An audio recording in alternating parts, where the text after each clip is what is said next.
welcome in everyone to another edition of the GSMC College Football Podcast brought to you by GSMC Sports Network. I'm your host, as always, Tommy Brzee. It is Tuesday, October 8th around here, and we have a great show for you today. We're going to start kind of just making sense of college football right about now. We'll go through all the Power 4 conferences, break down where it stands right now and where it could be going down the road, a couple of big-time contenders in each of those conferences. Then we'll get to the winners and losers from the Week 6. I think we all know the biggest winner, and it was all of us, the fans of college football. Then we'll get into all of the games that I didn't have a chance to break down on yesterday's show. Definitely some big-time ones, including the service academies continue to roll. Then we'll get into all the questions I have coming out of Week 6, and one of the ones that has been making the rounds is there any elite team in college football? And we'll break that down when we get to that segment.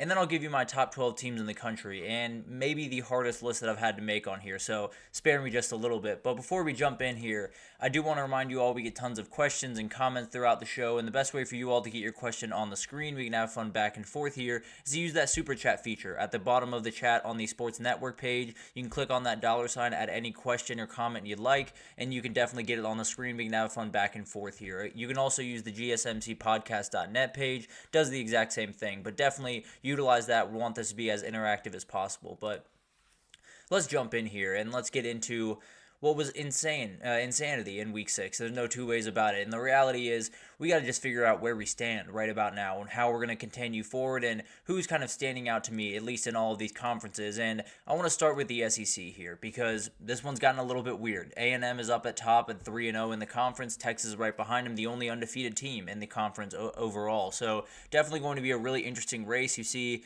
just an absolute logjam at 1-1, at 2-1, and it's going to be interesting to see how that shakes out. I think the next couple of weeks going to give us just so many answers about where we stand, who the real contenders are, who's not. But at the end of the day, I think A&M and Texas, I think they're going to be contenders. I think you will see them compete for a title. I think LSU is in a position where they have a shot to. I think they need a win this weekend, but if they get that one, then a lot of things open up in a hurry for the Tigers. And then you get to the craziness. You get to Alabama, Tennessee, Missouri, Georgia, Ole Miss, Oklahoma, Vanderbilt, and Arkansas, all having one loss in this conference. Obviously, a lot of that stuff will work itself out throughout the next couple of weeks. Maybe OU loses to Texas, or maybe Texas beats, or maybe OU beats Texas, and then we have to have a totally different conversation. But as of now, it feels like it's probably going to work itself out. If I had to pin a couple of these teams saying they are definitely going to be contenders down the road, I'd say A&M and Texas, I feel like are locks. LSU I'm a little bit skeptical about, but at the end of the day, Alabama, Tennessee, Georgia, and Ole Miss, I think we're going to have plenty to say about this conference. I like Missouri. I don't know if they have the dudes to win this year. I don't know if Brady Cook is going to be playing at a level that he needs to for them to win the big-time games down the road. Oklahoma, I think, is a good team. I don't know if that offensive line is good enough to beat the number of teams they need to beat in the SEC to move forward. Vanderbilt and Arkansas, I absolutely love the stories. I'd be shocked if they were able to really put together an SEC title-type season. Now, they could definitely have some fun and cause some problems for some teams that very much want to be in that SEC title, but at the end of the day, I don't know if those guys are too much in terms of what we're going to see in the SEC going forward. And you obviously, have a lot of questions here. I think LSU is going to answer a huge question this upcoming weekend. I think Texas, to a certain extent, will as well, going against Oklahoma. So we'll get a better look at these people. No two ways about that. And we'll get an idea of just how good they are going forward, and maybe it'll start to separate themselves. I think there's a world where Texas goes undefeated, kind of separates themselves from the pack, but the reality is everyone else behind them would be going absolutely crazy. So we'd have to figure out, where it all stands at the end of the day. I think there's a real reality. I'd almost bet on at least one or at least both one-loss teams being in the title game for the SEC, maybe even two losses on that schedule for both those teams heading to Atlanta. So this is probably the conference that's probably changed the most, at least from week one. Felt like we were going to get Georgia, Texas kind of battling it out pretty much the whole year. A&M's coming to the fray. LSU is going to be a dangerous team. Lost that week one game, but has played really good football since. I think Georgia is one of those teams that has taken a little bit of a step back, as has Alabama after that loss last weekend. So I think there's a number of things at play here. I think when we talk about one team that could separate themselves, it would be Texas. But at the end of the day, they haven't necessarily played that marquee opponent that they're going to play in the next couple of weeks. Now, if they go 2-0 in the next couple of weeks, then we're having a real conversation about what Texas can do this year. But the reality is, this conference still has a lot to figure out. I think the next couple of weeks will tell us so much about what this conference is going to be. We'll see LSU, Ole Miss. We'll see Texas, OU. We'll see Texas, Georgia. We'll see tons of big-time games, Alabama, Tennessee. So this will start to work itself out, but it's a little bit of a mess up top, and the odds kind of show that. Now, Alabama and Georgia stay in that second spot right behind Texas, but you got A&M climbing the ranks more and more. Ole Miss right there as well. Tennessee took a pretty big drop down, and then LSU, I think you're going to have to sell Vegas on LSU just a little bit more. But if they win this weekend, that will flip in a hurry. I can promise you that. Moving on to the Big Ten, this weirdly is the one that I think has stayed the most same, and I think has gotten the least crazy, because you look at Indiana up top is obviously the crazy one of the bunch. They're playing really good football, and I cannot wait to see what Kirk Cignetti can do with the rest of this year and throughout his time really at Indiana. But then you got the three teams. You got Ohio State, you got Oregon, you got Penn State. They're all undefeated. They're all 2-0 in conference, and frankly, I tend to believe those are the teams that are going to separate. I think we all kind of felt that way going into the season. Now, didn't necessarily peg Michigan as a two-loss team right now, but at the end of the day, kind of frees up a little bit of space for all these teams to go to work.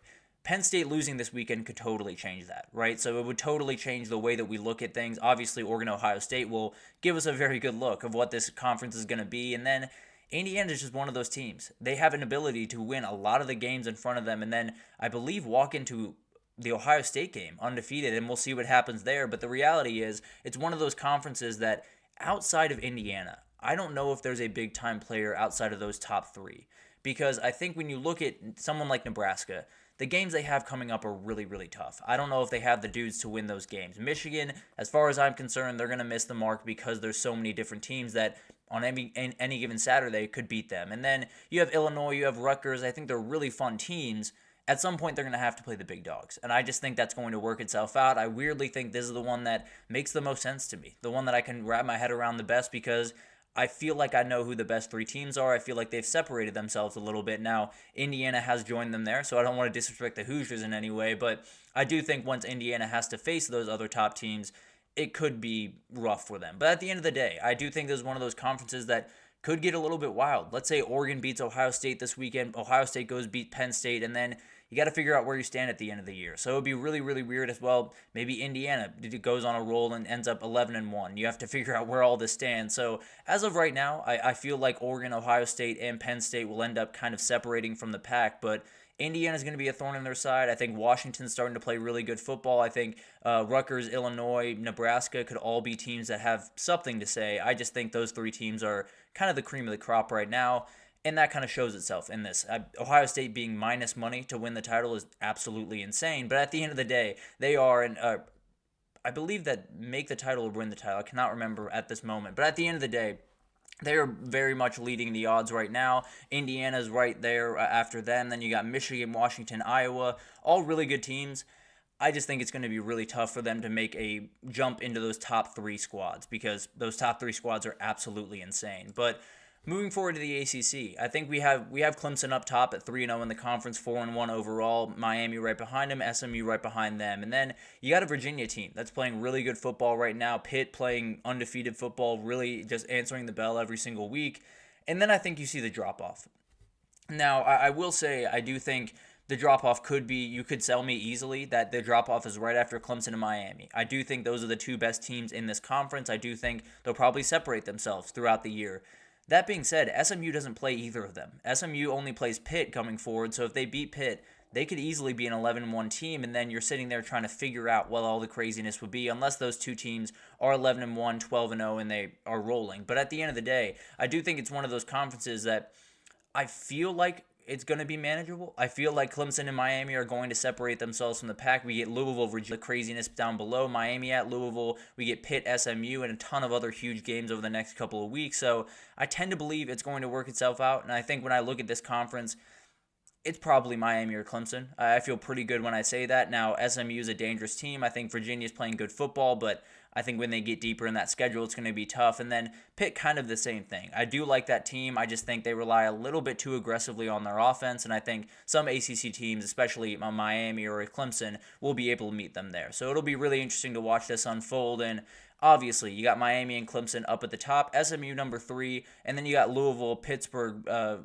Virginia Tech, and Syracuse. So not necessarily, you see that division between SMU and everyone else, and you kind of see the division between Miami and Clemson and everyone else. So you see kind of how this conference is going to shake out, and I tend to believe it's going to be those two teams at the end of the day.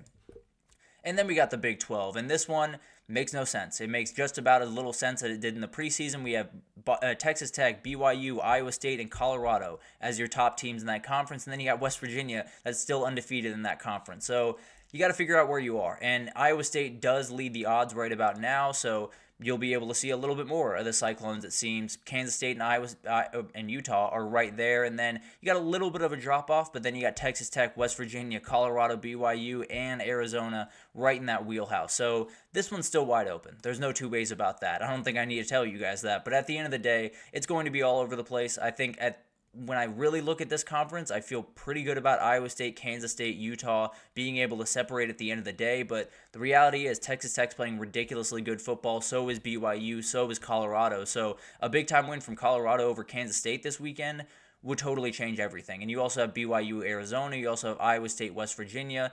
You'll get a lot of answers this weekend. There's no two ways about that, and I tend to believe you're going to get the answer that Iowa State, Utah, Kansas State are just a little bit different than everyone else in this conference. It could go haywire. If Colorado beats Kansas State, then everything I just said goes right out the window, and we have to figure out a new place to start. But the reality is this one's off the walls. I think it's going to be incredible to watch this one come down to the wire, and you do have Texas Tech in the mix there. I think they're a really interesting team to watch, and we'll talk about them just a little bit later. But it's one of those conferences that we knew was going to be crazy coming in, and is more than living up to the hype right about now. But it's crazy. There's no two ways about that. I hope that helped a little bit to figure out where we stand right now, who I think is going to possibly make that run into the playoffs. But if you're putting my feet to the fire trying to figure out which conference is easiest to wrap your head around, I'd probably go ACC first. I feel pretty good about Clemson and Miami being the best teams over there. And then you have SEC, I tend to believe, is going to work itself out. I think there's a number of teams that are very, very good. They're playing really good football right now. I'd be a little bit surprised if we were talking about Arkansas, Vanderbilt, Oklahoma, a couple of these other teams, maybe even LSU, at the end of the year when we're talking about the SEC title. And then you got the Big Ten. I think that one's kind of on its way to already figuring itself out. Indiana's kind of the thorn in the side of that conference, and we'll figure out what they can do, and would love to see them be undefeated walking into that Ohio State game. But at the end of the day, I do feel like Oregon, Ohio State, Penn State will figure itself out, and then we got to figure out who goes to the title after that. So that'll be a whole different thing. But at the end of the day, I think with the Big 12, your guess is as good as mine. We will figure out what's going on there, and a lot of the questions will be answered this upcoming weekend. But we'll revisit this down the road, no doubt about it, and things go even more haywire. There's no doubt about that. So we'll try to break it down as best we can, try to give you at least a couple of teams that stand out to me, and then I'm sure it'll change in a week now. But we'll break it down in the coming weeks and definitely be on the lookout for that. But let's take our first break here. And when we come back, we're going to get to the winners and the losers from last week. I think the biggest winner was just all of us. But I'll break it down right after this. I feel like I'm losing my mind. Is everybody in the world blind? Please, Lord, give me a sign, a sign. I feel like I'm losing my mind. Is everybody in the world blind? Please, Lord, give me a sign, a sign. I wanna be the greatest. Everybody on the fake shit. I look around and feel like everybody is the fakest. I make this every day and I'm impatient, hoping one day I blow up from the basement. Statement, the top is so vacant. I don't hear shit that I think is amazing. Waiting for my day when I'm playing sold out shows where 1,000 faces. Hey, give me that crown, get in my way and to be put down. It ain't your place, all this my town. If I want that shit, then I'll get it right now. I'm losing it, the noose it fits. I'm losing shit, a stupid myth. You choose to live or choose to dip. You choose to fight or lose your grip and lose a gift. I feel like I'm losing my mind. Is everybody in the world blind?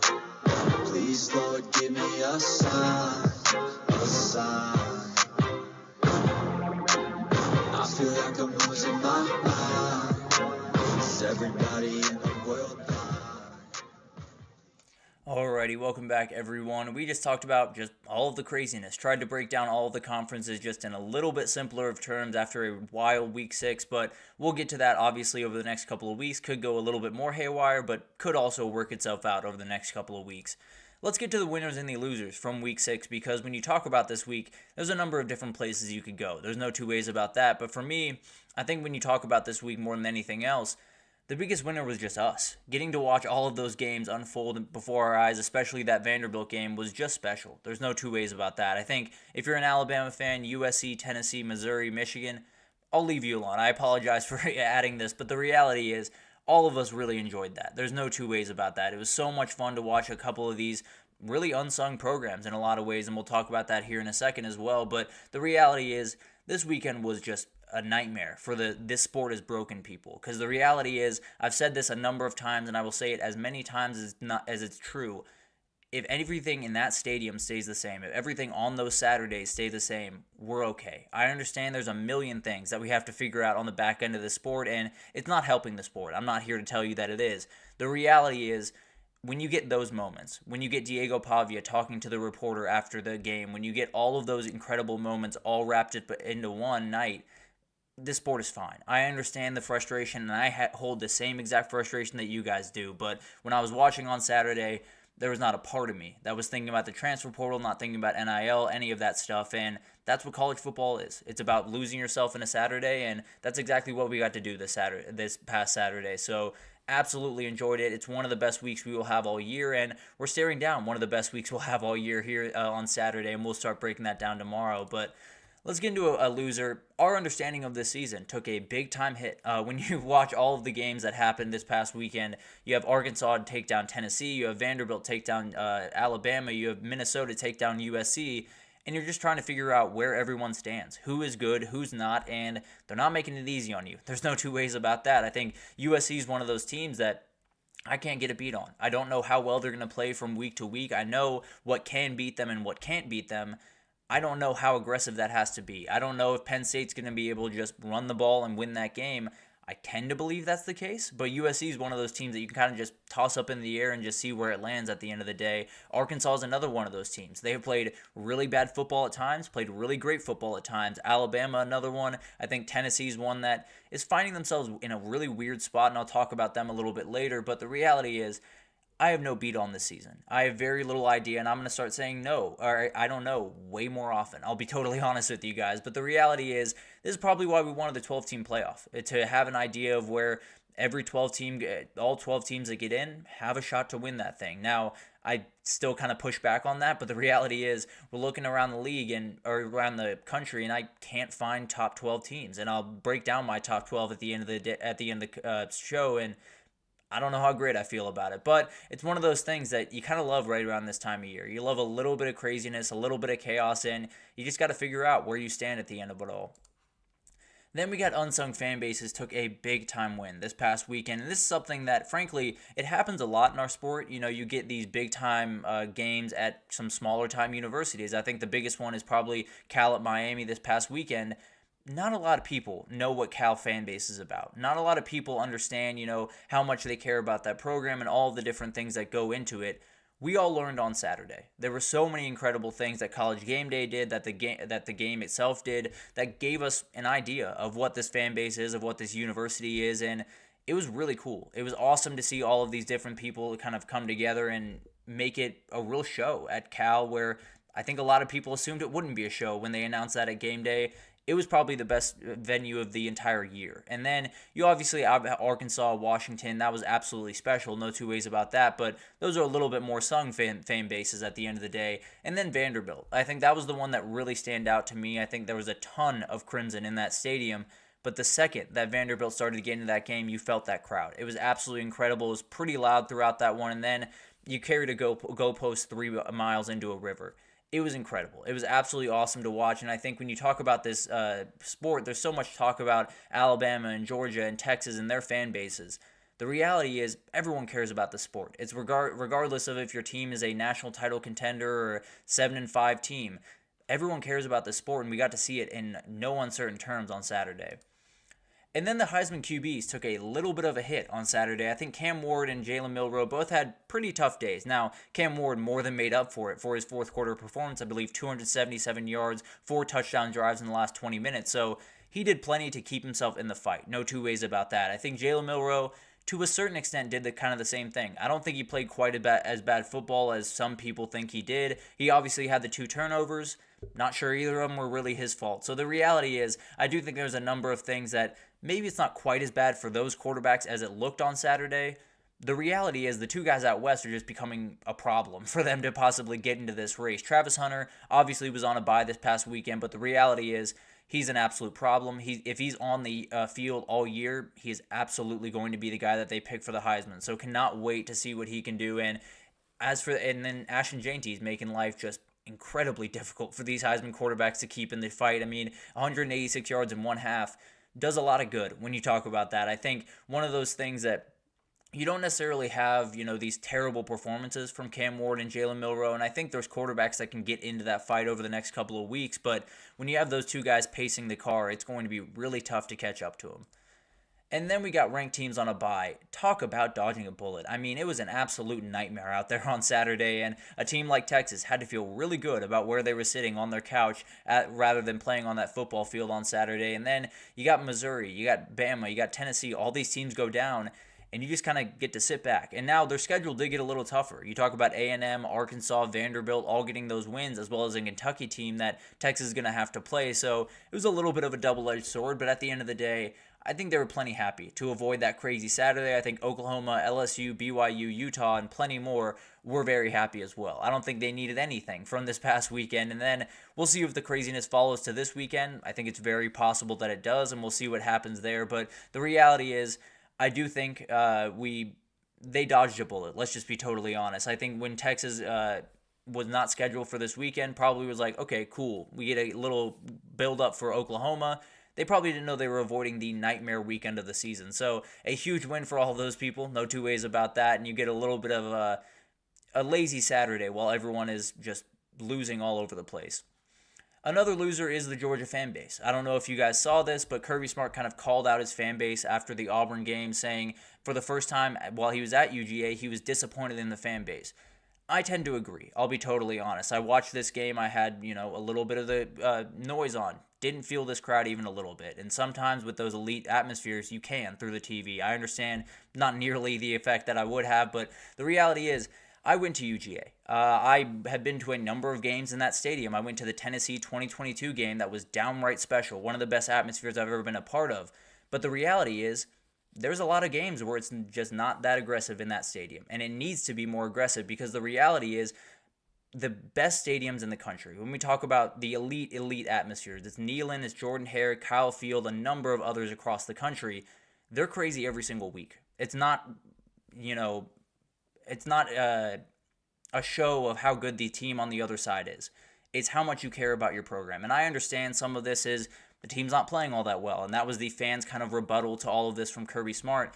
The reality is you show up every time. That's the way that elite fan bases, elite, atmospheres go about business, and if you want to be that, then you absolutely have to do that. So I tend to lean more towards Kirby Smart here. I understand the fans' point of view, and the football has not been to Georgia standards. I fully understand that, but the reality is, you want to be an elite fan base, you want to be an elite atmosphere, you show up every single day regardless of the decal on the other helmet. But it'll definitely be interesting to watch that. Hopefully that it gets worked out. But another winner was Texas teams, just CFP hopes. They got a number of teams that had a really good weekend more than anything else. And I think you talk about Texas got a little bit of help. No two ways about that with all those teams going down. But A&M takes the cake. There's no two ways about that. A&M's road to the CFP is very clear at this very moment. I think they can fall to Texas at the end of the season. If they beat LSU, they're very much in that fight, and they're probably a playoff team. So it'll be incredible to watch what they can do the rest of the season. Obviously, have to avoid that crazy loss at some point in the season that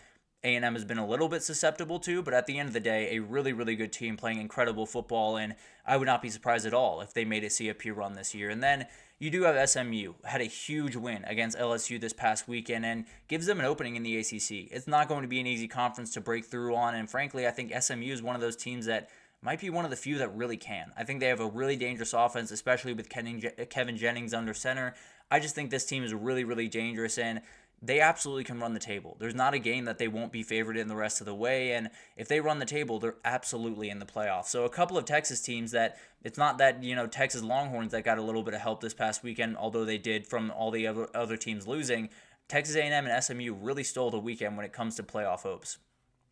And the loser is our sleep schedules. When you talk about this weekend, it was a crazy day. It was all over the place. The first ranked matchup was actually bland. It was actually kind of lame. You didn't have a really intense matchup, but at the end of the day, you get into the 3:30 slate and everything goes crazy. You have Vanderbilt, you have Arkansas at night, you have USC, Washington, all making plays, making crazy plays in the back end of that college football Saturday, and it was outright special. No two ways about that. And then you're probably getting ready for bed. You're thinking, okay, Miami's playing an unranked team. They can probably get a 20-point lead. I can say, okay, we're good. We can shut it off. And maybe some of you did that when Cal got that 25-point lead.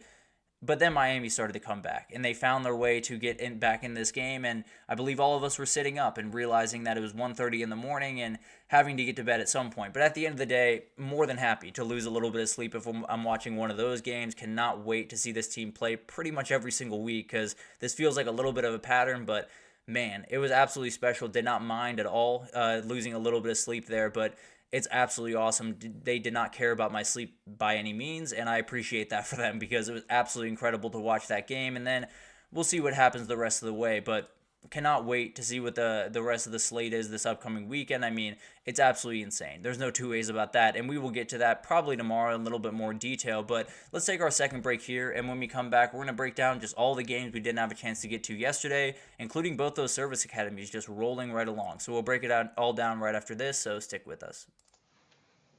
Looking for your daily fix of sports talk without having to pay for it? GSMC Sports Network is available on YouTube.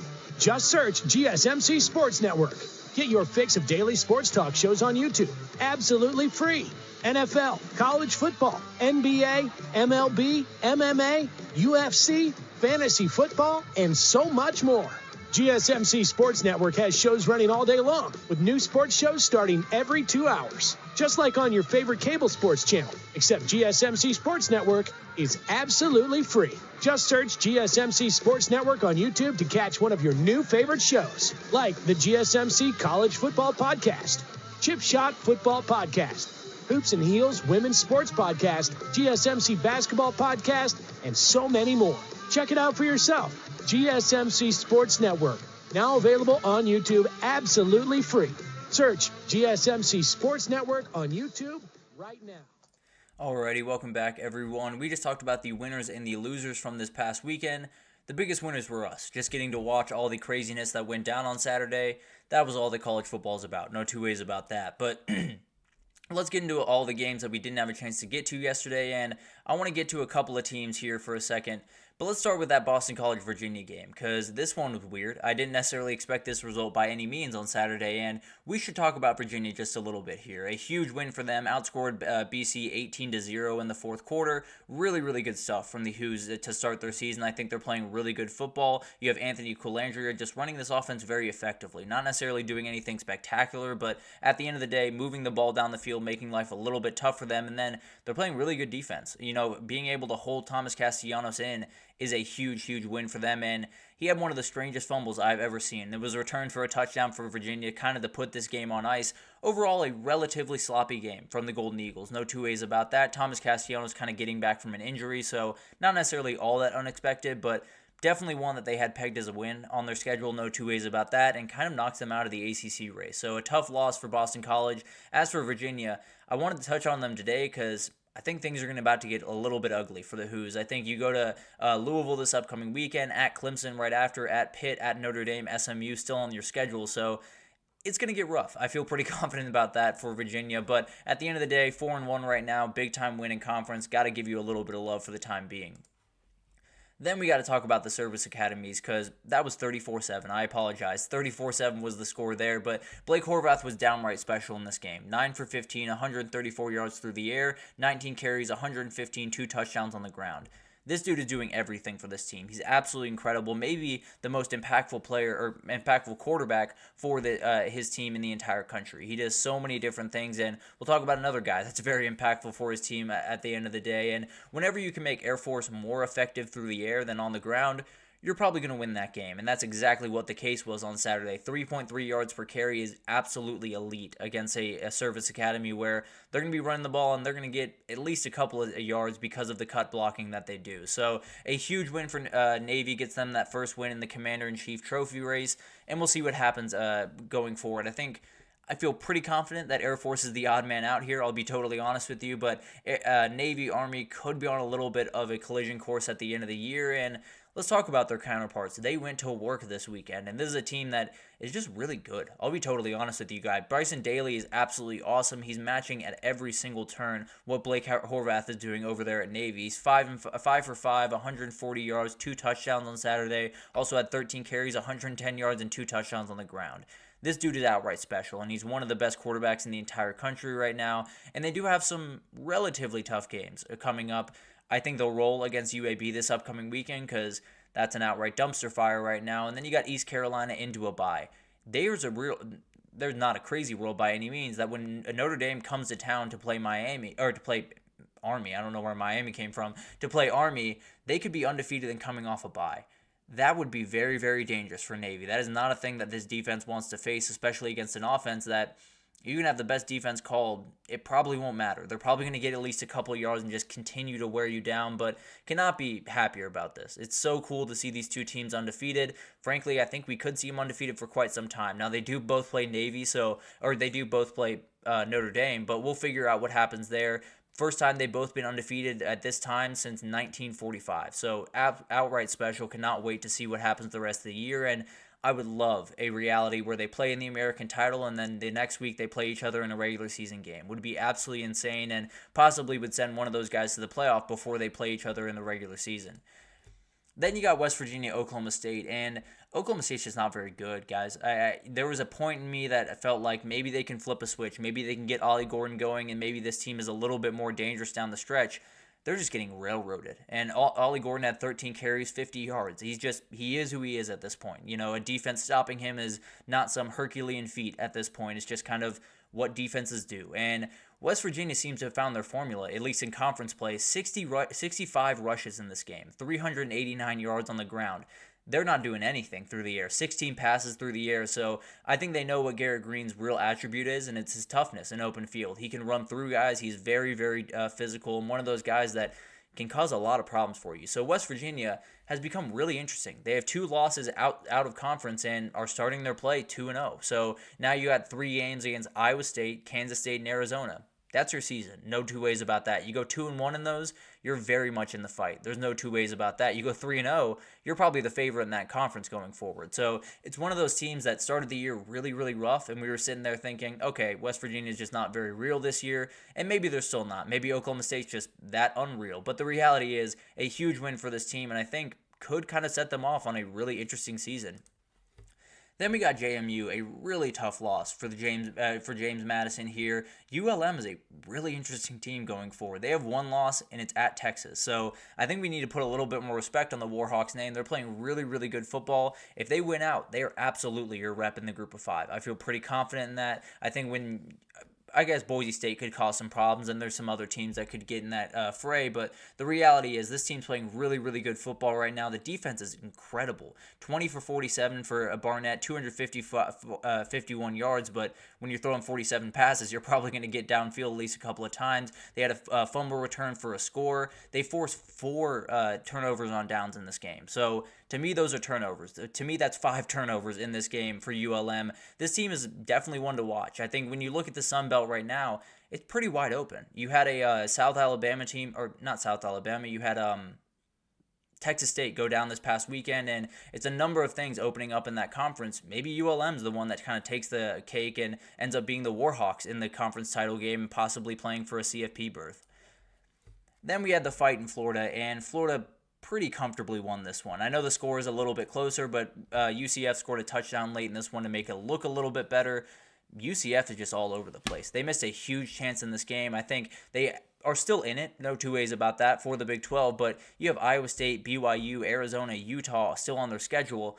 I can say pretty confidently that UCF is not going to be a factor in the Big 12 race. And then for Florida, it was just about getting these fans a little bit excited for football, and you did that. So at the end of the day, no real reason to go after Florida by any means in this game. I think Graham Mertz is finally playing Graham Mertz football. There were a number of games early on in the season where it felt like he was forcing it just a little bit too much, trying to make that one play, and it's not necessarily who he is. He went 19 for 23, 179 yards, a touchdown in this game. DJ Lagway went 4 for 4, 50 yards. There's still so much up in the air for what Florida is going to be, because if Billy Napier leaves, this entire thing could crumble around him. A number of guys could leave through the portal, and then you're trying to figure out where you stand. But at the end of the day, being excited for Saturdays might just be enough for these Florida fans right now. So a huge win here. I think you move forward and see where you stand. You got a Georgia game coming up in a couple of weeks that could be a nightmare, but at the end of the day, fighting in these games is probably enough for Florida going forward. Georgia Tech was a team that knocked off one of the undefeateds in the country. They are 4-2 and 2-2 in conference. One of those teams that I think is definitely on the outside looking in the ACC, but a couple of things happen. It could get crazy for this team. I think they're really dangerous. They're not necessarily an elite team by any means, but they can run the ball really effectively, and when they absolutely need to, they can get a couple of takeaways on defense, and that's really all you need in the ACC this year.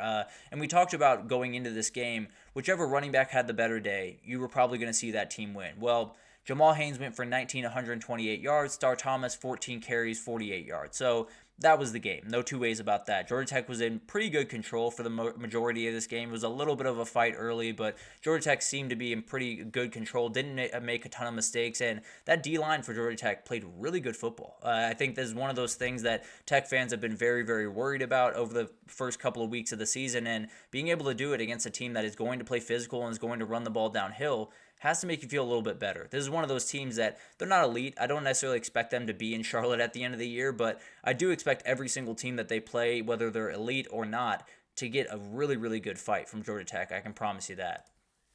And we had a huge game over in the Big 12 that we didn't get a chance to talk about because of how crazy it was. But Texas Tech gets a huge win, moves to 3-0 in that conference, and Taj Brooks is a problem. He's 21 carries, 128 yards, 3 touchdowns in this game. He is becoming the very best running back in that conference, and I think there's a couple other guys that have a little bit of fight here, but man, Taj Brooks is playing elite football. In the past game, I think they do want to find more people. Caleb Douglas was really the only guy that got a number of targets in this game. You're going to have to spread the ball out a little bit more. Micah Hudson did get a catch in this game, so hopefully he's a part of the offense going forward, but definitely one of those teams that just kind of hanging out. They don't necessarily, they have, tough games coming up, no two ways about that, but the reality is this is a really dangerous team, and one of those teams that anytime they get on a football field is going to cause problems for the other team, especially if Barron Morton keeps playing this elite football. So as for Arizona, I think you're officially riding a line. You're officially on the line of, making the conference championship or being an 8-4, 7-5 team and being very frustrated.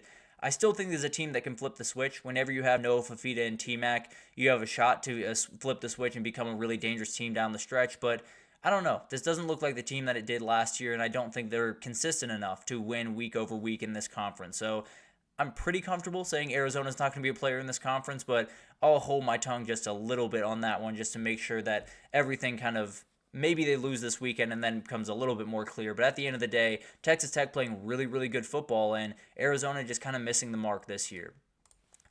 Incredible weekend. No two ways about that. I think we'll kind of move forward from this weekend right after this next segment. We're going to get into some questions coming out of this weekend and kind of going into week 7. We'll break down all the different questions I have, including, is there an elite team in college football? But I'll break it all down right after this, so stick with us.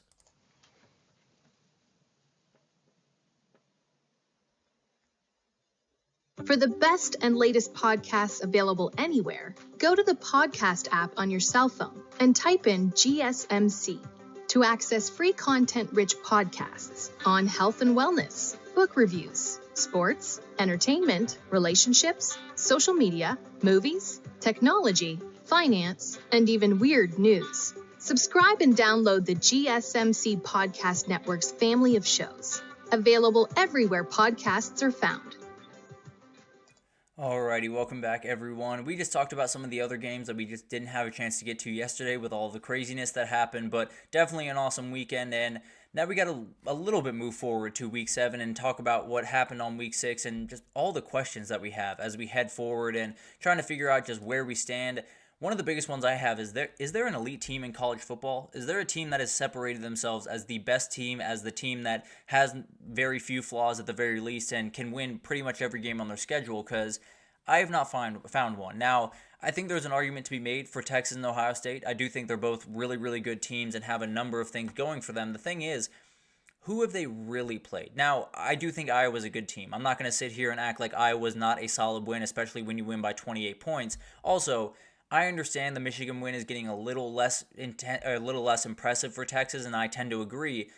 Going into Ann Arbor and getting a 19-point win is impressive. I'm not going to entertain anything else. But the reality is, they haven't necessarily played that elite game, right? They haven't necessarily proved to you that they can win against the other quote-unquote elite teams in this country. So we'll get a big-time test this upcoming weekend. I can say pretty confidently that I'm going to think the winner of the Ohio State-Oregon game is an elite team. I feel pretty confident saying that. I don't think I'm going to move off that. So whoever wins that game, I'll probably be saying that they're an elite team. But at the end of the day, I tend to believe Ohio State is up there, but haven't necessarily seen too much to confirm that. And then you do have a Texas team, another team that maybe even more than Ohio State. I think it's right around the same. Maybe Michigan, Iowa's that battle right there. But they played roughly the same kind of competition. They haven't necessarily played anyone elite. We just talked about UL Monroe. Maybe that's a little bit better of a win than we thought. But the reality is, when you play Oklahoma this upcoming weekend, it's going to be a little bit different. You're going to have probably the toughest test that they've had all year, especially on the defensive side of the ball, and they're going to have to figure out where they stand. Now, I understand Oklahoma's not that world-beating team that they have been in the past. Getting a win at Red River is so hard, and we'll break that game down tomorrow, so I'll give you my pick and everything, but getting a win in that stadium is as hard as pretty much any win in any other stadium across the country. So I'm not necessarily, if Texas gets a win this weekend, especially if they win by 14 points, if they cover that spread especially, they are absolutely an elite team. And then Ohio State or Oregon, really, whoever wins that game, I feel pretty confident saying is elite. But we'll find out what happens the rest of the way. I would say right now there's no elite teams, at least as I see it, but I do think that could easily change this upcoming weekend. And then I got to talk about what was the best part of this weekend. I think everyone has a different answer about what, really stood out to them this past weekend. I think there's a number of different places to go, but I think for me it might just be that Diego Pavia interview. I loved the energy, I loved the passion, and I'll be honest, I love the expletives. It was very, very cool to see a guy with that much energy, with that much emotion, and did not care what that broadcast was going to have on their airwaves. It was absolutely incredible to watch, and his family joining him, it was special. It was everything that college football is about. It was everything that kid is about. It was so cool to watch that moment. And then the other thing that stood out to me, kind of what we talked about a little bit earlier, was we just got a lot of things that we rarely get to see. We got to see Cal in a huge moment with game day behind them, with a huge game on tap, and it was incredible to watch. We got to see Vandy fans enjoy a huge win for the first time as long as I can remember. I'll be totally honest with you, and that was incredible to watch. We got to see Arkansas really just kind of get a monkey off their back. It felt like a program that really just needed that big-time spark, and they got it in a number of different ways this past weekend. So getting to see that Cal crowd, getting to see all of the different crowds across the country really, and getting to see all of them flow onto the field was just downright special. And then you had to love the fan reactions from the Vandy guys. I think there's a number of things in this sport that you can take away from this past weekend. The biggest one to me is Vandy's not a program that doesn't have fans. They're not a program that, off the field is the same as on the field, at least over the past 10 years. These guys care a lot. They just have to sit through a couple of really tough years. And at the end of the day, when you get a moment like this, I don't care if the rest of the season is all losses for Vanderbilt. This is special. This is going to live on forever for that crowd. And that was probably my favorite part of the weekend. Getting to see all the videos, not only from the fan base on the field and carrying the goalpost to the river, but also all the videos of all the parents, showing their kids, the kids going crazy because they grew up rooting for Vanderbilt football. And it hasn't been great, let's be totally honest. But for that Saturday, you were the story in college football. And that is absolutely incredible. It's something that really doesn't happen a lot of other places. So love that. And it was by far one of my favorite things that's happened this entire year. And then we got to talk about who made the biggest statement for 2024 this weekend, because that's a big-time distinction. Vanderbilt made the biggest statement, obviously, and then Arkansas right after them, Washington, Minnesota, made big-time statements. But at the end of the day, when we're talking about what happens this year, no one did better than A&M. They absolutely dominated, but boat race Missouri pretty much from the jump, won by 31 points, and very much put themselves in the SEC title race, the CFP race, and this team is playing really, really good football right now. And I think when you have Connor Wegman being protected, things can get interesting in a hurry. So A&M probably had the biggest win, probably made the biggest statement of this weekend. And then you got to talk about SMU. When you talk about the playoff, I mean, the ACC is pretty wide open right now. Let's say, Clemson stumbles and they're not quite the team that we expected them to be, or maybe Miami continues to play with fire and gets burnt a couple of times. Maybe SMU's that team that steps up and makes some noise in this conference. So the state of Texas had a very, very good weekend. There's no two ways about that. Those two teams definitely put themselves in the CFP conversation, and I think when you look forward for their schedules, there's not a lot of games that you wouldn't love them in. I think A&M's obviously a little bit more sketchy than SMU, but the reality is any other game than that last game against Texas, I could easily see A&M winning. And frankly, I could see them easily winning the last weekend of the season. But it's going to be incredible to watch that, and I cannot wait to see. The biggest thing or another question I have here is, what was the number one thing that we've learned this year? I think when we go into this year, there's been so much chaos, so many different things moving all different directions. How much of it, what are the things that we've kind of picked out, or the monikers for that, or the reasons for that happening? I think one of the big time things that I've learned is the NIL and transfer portal are doing exactly what it was designed to do. There is more talent spread than there ever has been. There's more guys that fit the system that they're in than there ever has been. Now, there's a couple of guys that's whiffed, and there's no two ways about that, mainly Florida State. But the reality is there are so many different things happening around the sport that really never happened and didn't necessarily have a way of happening. Diego Pavia is not ending up at Vanderbilt 5 years ago. He's very rarely ending up at Vanderbilt. He's probably staying at the Group of 5 level, or he's going up to the Power 5, but an SEC team is not coming to get him. So that's the reality of this system. You have the ability for a Vanderbilt to go find a Diego Pavia that totally changes their program, or you have a number of others. Will Howard was a huge addition for Ohio State, and that doesn't happen otherwise. And you have to figure out, where you stand going forward, and are you a Devin Brown team? Are you a Julian Sayin team? How are you going to go forward? You got the best of both worlds. You got a veteran guy that can make every throw you need him to make and can run the ball really effectively. So it's one of those things that obviously Ohio State was never hurting to get elite guys in that program, but if they didn't fix that quarterback problem, we're looking at a very similar Ohio State team to last year, but they got the quarterback right. At least that's what it seems right about now. And then you got Cam Ward. Cam Ward totally changed what that program is. He totally changed the energy around that place, the confidence that they have in themselves, and the way that you look at Miami football. And that's a totally game-changing thing. And I think we all understand that a lot of this has to do with NIL. A lot of this has to play into NIL. Now, not all of it by any means. There are a number of different reasons to make that decision, but it's one of those things that we wanted NIL and we want the transfer portal to come in and kind of level the playing field. As far as I'm concerned, it's been doing that, at least thus far, and we'll see what happens the rest of the season. Maybe it works itself back out, but as of right now, it feels like NIL and transfer portal are doing pretty much exactly what we want it to do. And we got to talk about the Heisman race. When you talk about this past weekend, I have a very weird beat on what's going to happen in the Heisman. I think Cam Ward and Jalen Milroe took a little bit of a step back. No two ways about that. Cam Ward did have that magical comeback, so it's one of those things that you can take the good with the bad. And then Jalen Milroe was not great, but I think the two mistakes he did make were not all that his fault. So it's not necessarily that they took a huge step back, but when you look at what Travis Hunter is doing, when you look at what Ashton Jeanty is doing, it's impossible to overlook. I think both those guys are just kind of separating from the pack a little bit because of how good they are. Especially Ashton Jeanty, I think people are starting to realize it's not about where he plays. It's not about the jersey that he wears. It's about how good that player is, and he is as good as it gets. It's so much fun to watch those guys play, but the thing is they're watching a little bit of a tightrope. I think when you talk about those two players, Travis misses a game or two, he's done. There's no two ways about that. Ashton Jeanty goes for 80 yards in a game or 70 yards in a game, he's done. I feel pretty confident when I say that, so you're going to have to make sure that you keep up the pace, which is a very, very tough thing to do. Now,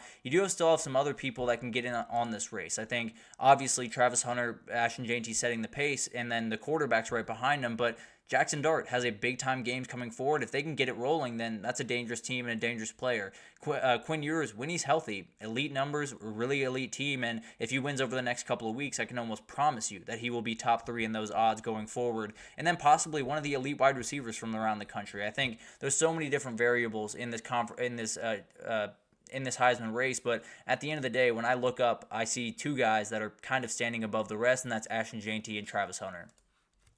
And then we got to talk about 2007. I think a lot of people saw this over the past weekend, and we might just have it again. There's not a lot of elite teams out there, at least as I see it. Maybe that changes this upcoming weekend, but the first 6 weeks of the season have been off the walls crazy. Top 10 teams that have lost to unranked opponents in the first 6 weeks of the season in 2007, 9 teams.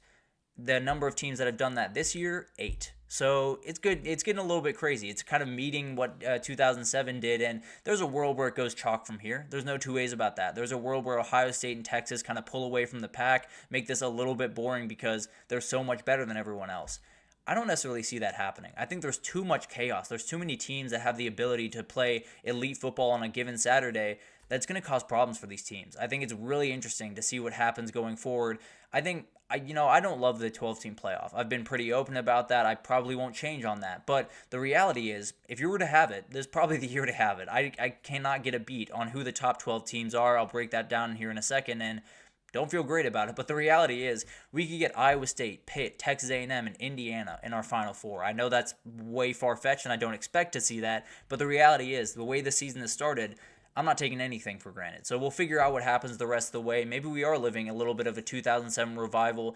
We don't get Kansas involved, and no Mark Mangino, which makes me very upset. But at the end of the day, it's been an incredible year, and I think we're probably going to get a little bit more craziness coming up this weekend and the rest of the year because there's just so many teams that can play elite football on a given Saturday and cause a lot of problems for those elite teams in the country. So it's been crazy. There's no two ways about that. Coming out of a Week 6 that was absolutely off the walls, you realize the rest of the year was pretty off the walls as well. You had FSU just become a ridiculous team that has no business competing for a title. You had a number of different teams. Miami get back up to prominence. You had A&M kind of cause a lot of problems this last weekend and be a dangerous team going forward. Tennessee being dangerous and then falling off a cliff.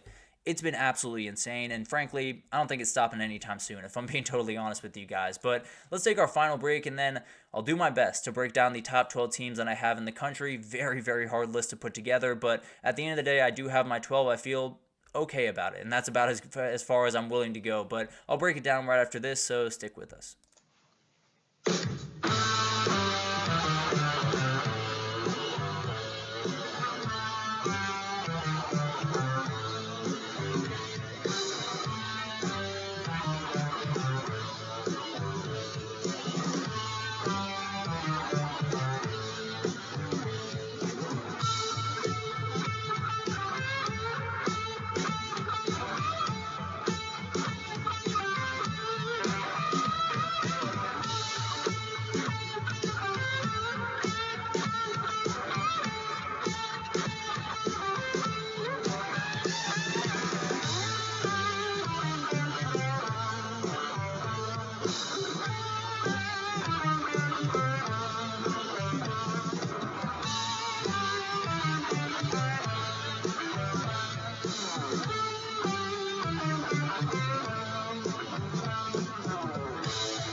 Alrighty, welcome back everyone. We just got into some of the questions that we have going into Week 7 and kind of going into the rest of the year, and one of the bigger ones is, are we just reliving 2007? Not with the same faces, obviously, but with the same chaos. So we'll break it all down throughout the rest of the year, but let's get into this top 12 because I don't love it, guys. I'll be totally honest with you. This past weekend made me all types of confused. But at the end of the day, I do have 12 teams. I thought about just putting the 12 undefeated teams on this list, but ended up giving you the list that as I see it, and it was really tough. So spare me just a little bit here. But Iowa State, I have at 12. I am very sick of not giving Iowa State the love that they deserve. They are number 11 in the AP, so very, very happy about that.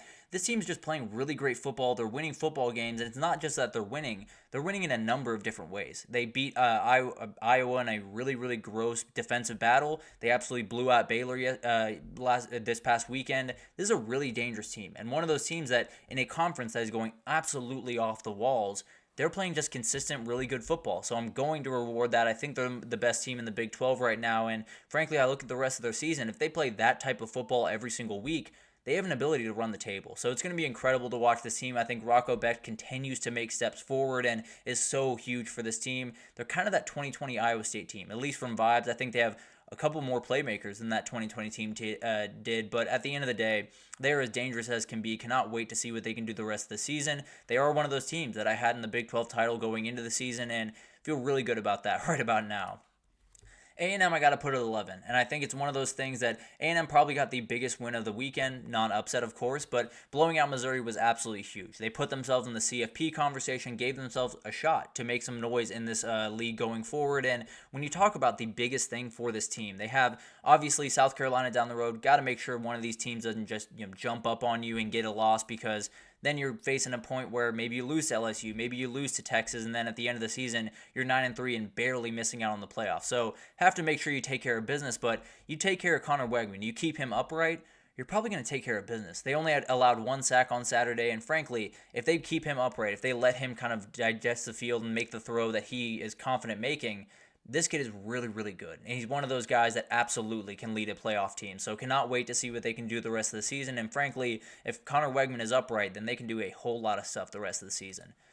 And then we got to talk about Tennessee. I didn't want to drop them out too far, because when I look at that game, I understand there were some things that are wrong, and I understand they got to figure out some things on offense, particularly what are you doing with Nico? Do you fully trust him to run this offense, or is he going to be more of a supplemental piece? I think they can probably get it done with both.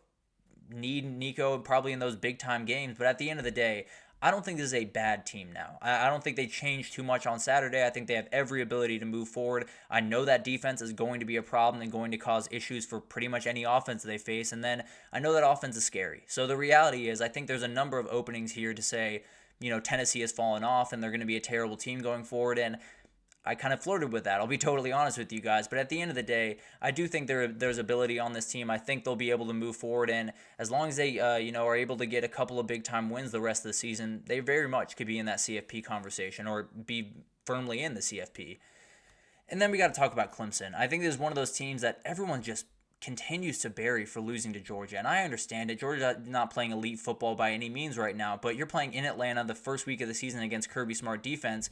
You're not going to play great football. I'll just be totally honest with you guys. I don't know if there's an offense that really played incredible football against a Georgia team that's had a number of weeks to prepare. So it's going to be awesome to watch. I guess Alabama did, to be totally fair. But at the end of the day, I do think Clemson probably shouldn't get, torn down that aggressively. Cade Klubnik's development has been huge for this team. I think it's a total difference maker from even when he looked in week 1 to where he looks right now. Obviously has not played that elite defense again, and we'll see what happens down the road when they play some of those elite teams. But frankly, I don't see a team on their schedule going forward that they can't beat. I don't see a team on their schedule that I probably wouldn't pick them against. So we'll see what happens with this team. I think they're so dangerous going forward and could be a team to watch. No two ways about that, and could run away with the ACC at the end of the day. I did drop Georgia at 8. I don't know what's going on over there. I'll be totally honest with you. They responded with a win. They got an 18-point win against Auburn. I fully understand that. Not trying to tear them down for getting a win, especially on this past weekend, but it's not the team that I expected by any means. I think you get a little bit worried about this team's ability to win those Texas, Ole Miss, all those big Tennessee coming down the road. You got to make sure you get more from your offensive line. This offensive line is not near where they need to be if they're going to win the title, if they're going to win an SEC title, much less. And I think you have Carson Beck, who is so dangerous. He is such a good quarterback when you keep him upright. If you move him off his spot, if you make him think a little bit too much, it's going to be really tough. And they made him move off his spot a number of times in the last 2 weeks. They have to clean that up. There's no two ways about that. And if they don't, then it's going to be a problem because they can't even run the ball. If they can't run the ball, then this Georgia team is pretty much nothing to be worried about, at least offensively. So they have a number of things to figure out. I still think this is a very capable team. I still think Carson Beck is a really elite quarterback. You just have to fix up a couple of things, particularly that offensive line, and then maybe you move forward and be a devastating team the rest of the way. But right now, just not really the Georgia team that I expected to see. Alabama does drop a little bit here, but I was not comfortable dropping them out of the top 12. I'll be totally honest with you guys. I think Saturday was bad. There's no two ways about that. And this defense, they got things to figure out. There's no doubt about that. But I think when you look at this team right now, there's still a lot to like. There's still a lot of things that they can do well. And frankly, they have guys on that back end that maybe you just need a couple of picks per game. And maybe that's a lot to ask. But at the end of the day, if that's the way you're going forward, then you go forward that way and you try to figure out where you're going from there. I think it's still a dangerous team. They have to be able to, get pressure on the quarterback on the defensive side if they're going to be able to win these games, because that's really their big time chip. Being able to get blitzes, being able to heat people up and make life tough for them is exactly the way they go about business. So very much need to figure some things out. I think when you lose, at least there's a reality where they lose at least 3 games this year. Frankly, if the game plan is score 45 points and then hope that the other team doesn't, you're going to lose at least 3 games, maybe even more than that. And then people are going to look up at the end of the year, and Kalen DeBoer is going to have a lot of answering to do. Then you got Ole Miss at 6. They responded. I think that's the biggest thing here. This is a team that I kind of expected to see the whole season on Saturday. Now, I think the offense still has some things to figure out. I still think they need a little bit more from the other receivers not named Trey Harris. I still think they need a little bit more aggressive of a run game. I still think the O-line needs to play a little bit better going forward. All that being said, they executed what was in front of them, and that was kind of the biggest thing for this game. I just wanted to see the Ole Miss that I expected to see against Kentucky, that I expected to see the rest of the year, and I got that. So I'm not necessarily super worried about this team now. The LSU game will tell me just about everything I need to know about this Ole Miss team. Are they real? Are they not? Is this defense have the capability to win a big-time game? Does it not? We'll find out on Saturday. So this could, totally change up on Saturday. No two ways about that. But right now, they responded in a week where a lot of people didn't. So I'm going to give them props for that. I got Miami at 5. Frankly, there's a team that I'm a little bit worried about going forward. I think they're, plenty of ability to make the ACC title, get to the playoff, but can they do it smoothly? Can they do it without these 25-point comebacks, without these crazy endings that get everyone mad on Twitter because of the refs? Can they just, win the game in front of them, move forward with a 10, 20-point win, and not have to worry about it? Will be something that is going to be huge for them going forward, because you need to take care of these games. You can't have, huge games in week 7 and, going 2 overtimes deep and playing incredibly amounts of snaps and then wake up the next day and have to play, a huge, or not the next day, but play the next week a huge game again. So it's one of those things that Miami's playing with a little bit of fire, no two ways about that, and they could very well get burned in a conference that is just all over the place right about now. But as of right now, I have no reason to believe this is not the best team in the ACC. I have no reason to believe they can't make a run at the CFP. A little bit worried about their title hopes as of right now, but maybe all that changes very quickly. They have Louisville in a couple of weeks. They do get a bye, which they very much needed at this very moment. But then you get Louisville coming out of it. I think if they roll in that one, then a lot of things become a little bit more comfortable for Miami. But say they do the same exact thing, then we're having a very interesting conversation about the Hurricanes. I do have Penn State at 4. I think this team is just executing. When you talk about all the different things that happened across the country, I feel like you got to reward someone for just handling business, doing what they had to do. And frankly, I think in that UCLA game, that was like 70% of what Penn State is. Frankly, I think there were a number of things that they just have to do better going forward. No two ways about that. But didn't have Nicholas Singleton, didn't necessarily pass the ball downfield that aggressively. I just think a lot of things are going to change this upcoming weekend. I think they'll roll out a lot of their ability. I think a lot of the different things that we haven't seen the first couple of weeks from Penn State will come out this weekend. And then if they take care of business, they're absolutely a top 3 team this time next week. And then maybe if Texas loses, they're a top 2 team. And then that Ohio State, Penn State game, or maybe Oregon's that number 1 team. But regardless, this team just has to keep taking care of business, get to that Ohio State game undefeated, and then see what happens. But you got a huge one this weekend. If they lose that one, then things get a little bit sketchy. No two ways about that for Penn State. Then we got Oregon at 3. I think this is a team that we did so much, burying them early on in the season, saying they're not real title contenders, saying they don't have the ability that we expected, and then they kind of turned it on. They've been only getting better the rest of the way. Beat a Michigan State team that is not necessarily great by any means, but whenever you play them, you're going to have a couple of challenges with Aiden Childs at quarterback. They were able to handle that. I think this is a really, really dangerous team. This weekend, they can become the team. I think if they beat Ohio State not on the road, if they beat Ohio State at home, they are going to be the team to beat in college football. I think Texas will have plenty to say about that this upcoming weekend, but the reality is you beat Ohio State, you are absolutely the team that everyone's pointing to possibly be the favorite going forward. A huge test, no two ways about that, and we'll see how they respond. But as of right now, I think Oregon's playing as good a football as really anyone in the country. I do have Texas at 2. I think this is a really good team, really calm, really beautiful bye week, to be totally honest, for the Texas Longhorns, and they have every ability to win the title. There's no two ways about that. The next 2 games will probably tell us how real they are. When you play an OU team that absolutely wants to take you off the mountaintop and absolutely wants to ruin all your fun, and then you play Georgia at home, it's going to be incredible to watch that. And if they go 2-0 in those games, they will be the team that's the favorite to win the title. I feel pretty confident saying that. So it's going to be incredible to watch. I do have my slight worries. I think Quinn Ewers' health is going to be a thing you have to watch the rest of the season. Feel pretty good that he's going to be okay. I think that was more of a freak injury than anything else, but we'll see what happens the rest of the way. And then not really that elite top flight talent at defensive tackle. I think they have a lot of guys that are going to play good football for them. So not necessarily super worried about that, but when you face, Georgia, or you face an Ohio State down the road possibly, maybe it's a little bit more worrisome than it seems right now. So we'll figure out the rest of the way what Texas is really about. I think they're a really good team. I think there's a couple of worries that I have that could be totally subsided the next couple of weeks. So we'll figure out what happens the rest of the way. I have Ohio State number 1. This team is playing just outright elite football. I understand we can talk about the opponents all day, but watch those games for a second. It is downright insane how good this defense is, how dangerous this offense is. And although Will Howard makes that one big-time mistake pretty much every weekend, if you have the ability to make a number of other really good plays and you have Jeremiah Smith throwing the ball to, you'll be more than fine. This defense is one of the best, maybe the best in the country, although this weekend will likely tell us that tale, but they have playmakers just all over the field. They're deeper than really anyone in the country, probably beating out Texas by a hair, but this is a crazy team. I think when I looked at this team in the preseason, it was really hard to find a hole, and through the first couple of weeks, it's very, very hard to find a hole. So we'll figure out what the rest of the way holds. Obviously, this weekend we'll do a ton for Ohio State one way or the other, so we'll figure out where we stand at the end of the week. But, man, it was absolutely crazy, and I think this is one of those teams that is just going to continue to prove themselves the rest of the year.